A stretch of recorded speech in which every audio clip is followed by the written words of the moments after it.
নমস্কাৰ বন্ধু বান্ধৱীসকল, ঘৰুৱা দিহালৈ স্বাগতম জনাইছোঁ। 5 জুন জেঠ মাহৰ সোমবাৰে য'তে পাই মনে মনে এই ফুল লৈ আনি কৰক এই এটা কাম, ভাগ্যত ঘটিব চমৎকাৰ। বন্ধু বান্ধৱীসকল, সোমবাৰৰ দিনা যদি বিশেষ কিছুমান উপায় কৰিব পাৰে, আপোনাৰ জীৱনত স্থিৰ লক্ষ্মী প্ৰাপ্তি হ'ব, ধন সম্বন্ধীয় সমস্যা দূৰ হ'ব, ঘৰলৈ সুখ সমৃদ্ধি আহিব। আজিৰ এই ভিডিঅ'ত তেনে এক বিশেষ উপায়ৰ বিষয়ে ক'ম। যদিহে ভিডিঅ'টো চাই ভাল লাগে এটা লাইক কৰিবলৈ নাপাহৰিব। ঘৰুৱা দিহা চেনেলটো যদি প্ৰথমবাৰলৈ চাইছে চেনেলটো ছাবস্ক্ৰাইব কৰি ল'ব আৰু কাষতে থকা বেল আইকনটো প্ৰেছ কৰি দিব, যাতে আহিব লগা নতুন নতুন ভিডিঅ'বোৰ প্ৰথমেই চাব পাৰে। তেনেহ'লে পলম নকৰি জানো আহক সেই বিশেষ উপায়টোৰ বিষয়ে।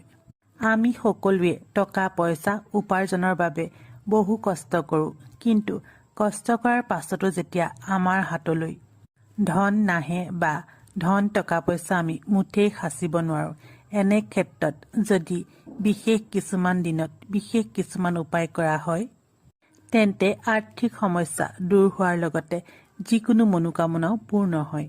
আজিৰ এই ভিডিঅ'ত যি উপায়ৰ বিষয়ে ক'ম, এই উপায় আপুনি সম্পূৰ্ণ বিশ্বাসেৰে কৰিব, ইয়াৰ ফল নিজে দেখা পাব। এই উপায়ৰ বাবে আপুনি সোমবাৰৰ দিনা য'তে পায় 5 পাহ নীলা অপৰাজিতাৰ ফুল লৈ আহক।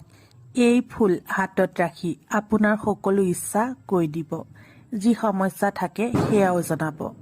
ইয়াৰ পাছত হাতযোৰ কৰি প্ৰণাম জনাই সেই ফুলকেইপাহ কোনো বোৱতী নৈত উটাই দি আহিব।